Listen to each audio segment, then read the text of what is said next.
at Mac Media Days with Rockets head coach Jason Candle.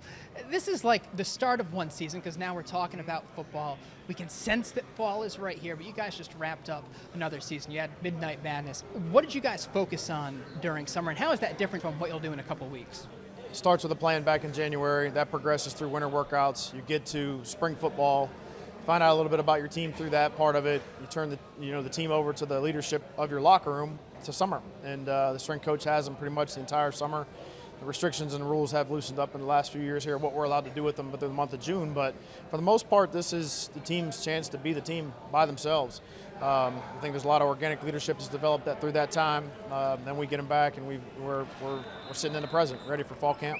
Leadership is almost like a buzzword, like business Sure. football. People just kind of throw that around, but how does that manifest itself, particularly on defense when you have 6 of the front 7 coming back? Yeah, I mean, I think there's veteran guys that, number one, most of those guys have their undergraduate degree already in their hands, so they're smart, they're comfortable in who they are as people first and foremost, and football players, and so I think that allows you to take the next step in your teaching progression. We got a great defensive coordinator and a great defensive staff that do a good job of putting together a good plan that those guys buy into and allow them to go play fast and do what they love to do. I think everyone's excited to see the progression on offense too with DQ. With your guys and your offenses here, we tend to see a lot of progression year 1 to year 2, like whether it's Terrence Owens, Logan Woodside. Yeah. How much of that is about the system, and how much of that just comes into guys and the talent and the effort that they put in off the field? Well, I think it's an all hands on deck approach. I mean, we have to continue to, each individual player is owed a plan to improve. Now, once that plan is set in place, they have to go execute it, and in DQ's case, he's done it as good as any of those other guys have. We're waiting to see what the results will look like, obviously, this fall. The coach has got to do a great job of putting a plan around him that will allow him to be successful. Then he's got to go out and execute at a high level. But, if work ethic and if commitment to what the process looks like is any indication, I think you could be, cautiously optimistic that he's going to have a really good year for us.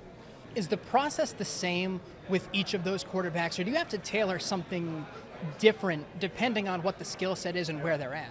Well, every situation's different. I mean, it all has its ebbs, it has its flows, it has its, it's different forms of adversity that may pop up throughout the course of the guy's maturation process, so to speak. But you want to just continually take the next step, and at what pace that is, it could be different for individual guys. But we keep decision making, we keep accuracy at the forefront of everything that we do. We keep harping on that, and we keep trying to find ways to make that happen. The best we can in situations that best replicate a game. It's kind of interesting looking ahead at the games that you're going to have. One of those is Ohio State. And I remember from last year at Notre Dame, everyone kept saying, oh, this is such a cool experience for the guys. But you guys aren't really about the experiences. You want to go in there, whether it's Arkansas or whoever it is, you want to go in there and win those games. So how do you balance that feeling of, hey, experience on the road, prime time, big deal, with doing what you have to do? Well, top 5 program, top 5 every year. It's a tall task. I mean, there's I don't know if there's a 3-star player on Ohio State's roster. We don't have a 4 or 5-star player on our roster. So what the rosters look like are totally different when it comes to what it looks like on paper. I think Notre Dame gave everybody a great indication of what the quality of emotion and intensity and attention to detail looks like when our guys go out and put their best foot forward. I mean, we can play with anybody in the country, regardless of win, lose, or draw. That's an experience that, especially a kid from the state of Ohio, will remember his entire life. I mean, that's a once-in-a-lifetime opportunity for him. But, there's no feel-good prizes in this sport. You want to put a plan together to go, to go win a game. And, leading a team in our state, growing up in this state, this means a lot for myself, our coaching staff, and everybody in the locker room. It's like a once-in-a-lifetime within a once-in-a-lifetime experience for Dallas Gant. What kind of look have you seen from him so far, and what can we expect? Yeah, I mean, I think the one thing I appreciate most about Dallas is, I've yet to see an Ohio State sweatshirt. I've yet to see a Ohio State pair of shorts. I've yet to see a T-shirt when he's working out that says, go Bucks on it or anything like that. I mean, he's, and I think our locker room really appreciates that. Guys that transfer in and can't let go of the past and they can't make that change, they never allow themselves to grow and get any better.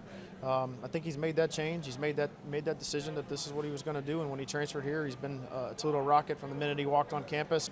I think that gives you a chance to be successful. He is an Ohio State guy in the sense that he comes from the state of Ohio, right? He's a Toledo guy, and everyone wants to put a fence around a certain area.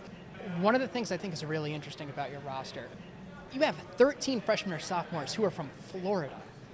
How do you wind up recruiting that pipeline? Why is that so important to you guys? Well, I think any area you recruit, it comes down to familiarity, and any company would pick from a familiar pool. As an assistant coach, that was my secondary recruiting area, the Bay Area, Tampa, Polk County, St. Pete, go across the state all the way down through Palm Beach County and Broward County into Dade County. So we have Robert Weiner coaches our quarterbacks, who's a Tampa guy and was a very successful high school coach in Tampa. We got Kevin Beard, who was 2000 Miami Hurricanes team, which is arguably one of the best college football teams ever in the history of the sport. So we have deep ties. Pat Bastian's another guy from Immokalee. You want to feel good about the character of a young man. You want to feel good about the product you're getting. So it helps to have those guys that are, that know the families, that know the coaches, and know the history of the kids. Excited about the product we're going to be seeing in a couple of weeks here. Almost time for football. Coach, we appreciate your time. Yeah, thanks. Go Rockets. Appreciate it.